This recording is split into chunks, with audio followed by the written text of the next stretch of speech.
নতুন বছর পড়তে না পড়তেই আপনারা অনেকেই কিন্তু বাড়ির কাজ শুরু করে ফেলেছেন অথবা শুরু করবেন ভাবছেন। কারণ জানুয়ারি ফেব্রুয়ারি বাড়ির কাজ শুরু করার জন্য খুবই ভালো সময়। বর্ষার আগে যদি ছাদ হয়ে যায়, বর্ষাকালে কিন্তু ছাদের নিচে খুব সুন্দরভাবে গাঁথনি প্লাস্টারের কাজ করা যায়। আর এই শীতের সময় কাজ শুরু করার একটাই উদ্দেশ্য, কোনো রকমের কোনো ঝড় বৃষ্টি থাকে না, কোনো রকমের কোনো জল কাদা থাকে না। আর বর্ষাকালে কাজ শুরু করলে যেসব সমস্যার সম্মুখীন হতে হয়, শীতকালে সেসব সমস্যায় পড়তে হয় না। তো আজকের ভিডিওতে আমি আপনাদের সাথে আলোচনা করব শীতকালে কাজ করার কিছু নিয়ম। আর সেসব নিয়ম মেনে যদি আপনি বাড়ির কাজ করতে পারেন, তাহলে কিন্তু 100% আপনার বাড়ির কাজ সাকসেসফুল হবে। আর শীতকালে যদি এইসব নিয়ম মেনে আপনি কাজ না করেন, সেই ক্ষেত্রে কিন্তু আপনার বাড়ির কাজ কখনোই সাকসেসফুল হবে না। গুড ইভিনিং সকলকে, কেমন আছেন সবাই? আশা করি সকলেই ভালো আছেন। সবকিছু বারবার বাড়ি ঘর একবার। চ্যানেলটিতে নতুন হয়ে থাকলে অবশ্যই কিন্তু চ্যানেলটিকে সাবস্ক্রাইব করে দেবেন। আর ভিডিওটি ভালো লাগলে অবশ্যই ভিডিওটিকে একটি লাইক করে দেবেন, কারণ এরকমই নলেজেবল ইনফরমেটিভ ভিডিও এই চ্যানেলে প্রতিনিয়ত আমি আপলোড করতে থাকি। যেসব ভিডিও দেখলে আপনাদের কিন্তু একটি বাড়ি বানানোর ক্ষেত্রে যথেষ্ট নলেজ আসে। শীতের দিনে বাড়ির কাজের ক্ষেত্রে ভালো হলেও একটি দিক থেকে সমস্যা রয়েছে, সেটা হলো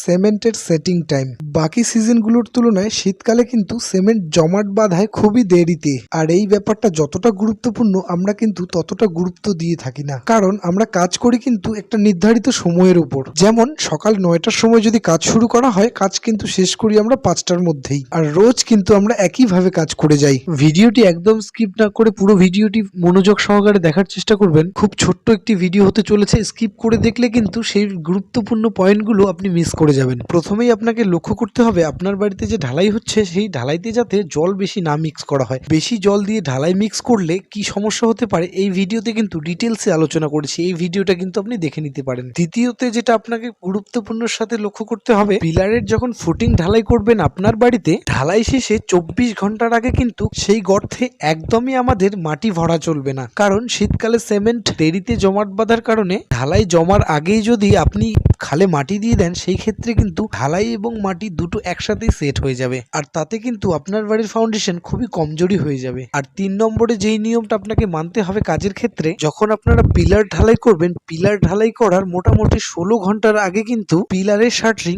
একদমই খুলবেন না। 16 ঘন্টার আগে যদি আপনারা পিলারের শাটারিং খুলে দেন, সেই ক্ষেত্রে কিন্তু পিলার খুবই কমজোরি হবে, পিলারের কর্নার গুলো ভেঙে যাবে, পিলারের যে সঠিক স্ট্রেংথটা রয়েছে সেটা কিন্তু গেইন করতে পারবে না। কারণ যেহেতু আমরা পিলারটাকে ভার্টিক্যালি ঢালাই করি, সেই ক্ষেত্রে কিন্তু পিলারটা বক্সের মধ্যে বেশিক্ষণ থাকলে পিলারে কিন্তু মজবুতিটা তত বেশি আসে। আর পিলারের শাটারিং খোলার পরেই কিন্তু আমাদের একদমই কিউরিং করা চলবে না পিলারগুলোকে। পিলারের শাটারিং খোলার পর একদিন পর থেকেই কিন্তু আমাদের কিউরিং করতে হবে, তাহলেই কিন্তু সঠিকভাবে পিলারগুলো জল খাবে আর সঠিক কিউরিং হবে। এরপর যেটা আমাদের করতে হবে, ছাদ ঢালাইয়ের পরে 28 দিনের আগে শাটারিং আমাদের একদমই খোলা চলবে না। যেমনটা আমরা বর্ষার সিজন অথবা গরমের সিজনে খুলে থাকি 18 থেকে 22 দিনের মধ্যে, সেখানে কিন্তু শীতকালে আমাদের 28 দিন অবশ্যই রাখতে হবে শাটারিং। এরপর যখন আমরা ওয়াল গাঁথনি করব, তখন ইটগুলোকে জল খাইয়ে নিয়েই কিন্তু আমরা ওয়ালগুলো গাঁথনি করব। আর আজকে বিকেলে আমরা গাঁথনি করে চলে গেলাম, কালকে সকালে এসেই কিউরিং করানো শুরু করে দিলাম, আমাদের কিন্তু তাহলে ইটগুলো খুলেও যেতে পারে,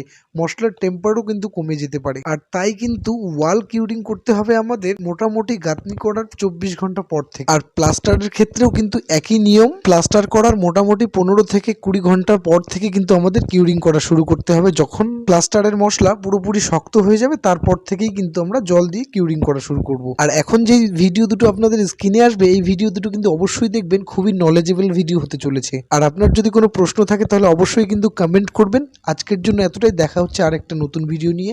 ভিডিওটি ভালো লাগলে অবশ্যই লাইক করে দিয়ে যাবেন।